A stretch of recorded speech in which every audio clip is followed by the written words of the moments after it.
Doctor Khaqan نجیب صاحب کچھ خد و خال ہمارے سامنے موجود ہیں.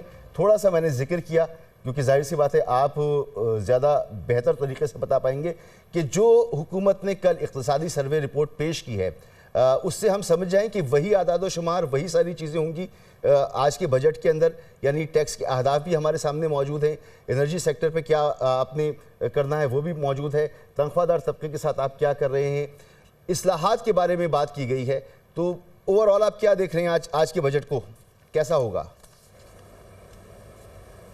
So مسعود بھائی, let me start with some good news on Pakistan. جب میں نے کل اکنامک سروے پڑھا تو مجھے اچھا لگا اس میں یہ دیکھ کر کہ پاکستان کی جو ایوریج ایج ہے یعنی کہ وہ 65 تھی, وہ ہماری امیونائزیشن کی وجہ سے ہم ڈائبٹیز پہ کنٹرول کر پائے ہیں, ہم ہیپاٹائٹس پہ کنٹرول کر پائے ہیں, وہ بڑھ کے 67 ہو گئی ہے. So Pakistanis are living longer, so it's a positive thing. I hope کہ یہ کنٹینیو کرے گا.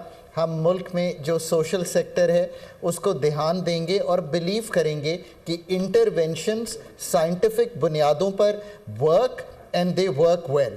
سو ایک تو یہ بات بالکل اچھی سامنے آئی ہے کل جب میں نے پورا سروے بڑے غور سے پڑھا.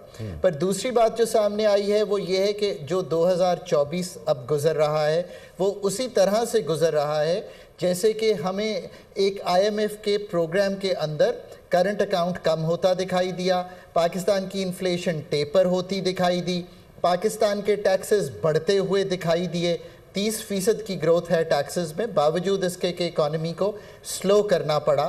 زر مبادلہ کے ذخائر بڑھتے ہوئے دکھائی دیے. پر اس سب کی بڑی کاسٹ جو ہے وہ آپ کے مینوفیکچرنگ اور سروس سیکٹر نے دی.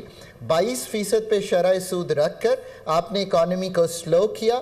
جب آپ نے اکانومی کو سلو کیا تو یہ سیکٹرز جو ہیں ان کی گروتھ تقریباً نہ ہونے کے برابر ہے. اور یاد رکھیے کہ اس سے پچھلا سال تو فلڈز کی وجہ سے بہت مشکل تھا.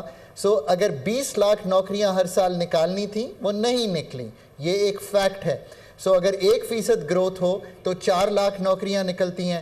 2% گروتھ وہ بھی بیک آف ایگریکلچر پہ آ رہی ہے.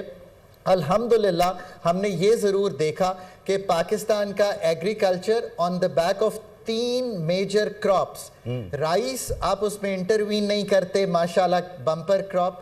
ویٹ آپ نے انسینٹیفائز کیا, ماشاءاللہ بمپر کراپ. اور کاٹن کا ایک ریوائیول ہوا, فلڈز کے بعد بہت نیچے چلی گئی تھی, سو بہتر ہوئی. اگر یہ 6% کی گروتھ نہ آتی تو پاکستان کی شرح نمو شاید 1-1.5% پہ ہی رہ جاتی. So this is the story on which we are closing our FY24. اس میں کوئی دو آرا نہیں ہے, یہ فیکٹس پہ بیسڈ ہے. IMF کی انگیجمنٹ نے ایک میکرو سٹیبلٹی دے دی ہے.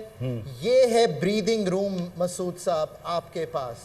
اب FY25 کا بجٹ یہ سوچتے ہوئے بنائیے. ایک صرف چیز کہنے کا موقع دیجئے, 9,000 ارب روپے کے خسارے کا بجٹ بننے جا رہا ہے. یہ کوئی چھوٹا اماؤنٹ نہیں ہے.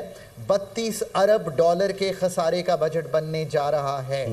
ہم امید رکھتے ہیں کہ پاکستان کے فزیکل افیئرز یعنی کہ مالیاتی کنسالیڈیشن, مالیاتی خسارہ چھوڑ دیں IMF کو تھوڑی دیر کے لیے, اس میں ایکسپینڈیچر کے ریفارمز اور ٹیکسیشن کے ریفارمز ہمیں اس طرح کے دکھائی دیں گے جو پاکستان کو درکار ہیں اپنی گروتھ کو واپس لانے کے لیے, جو پاکستان کے لیے درکار ہیں اپنی فزیکل کنسالیڈیشن کرنے کے لیے, ایکسپینڈیچر کی کوالٹی اور کوانٹٹی کو امپروو کرنے کے لیے, ٹیکسیشن کو براڈن اور ٹیکس بیس کو بڑھتا ہوا دکھائی دینے کے لیے.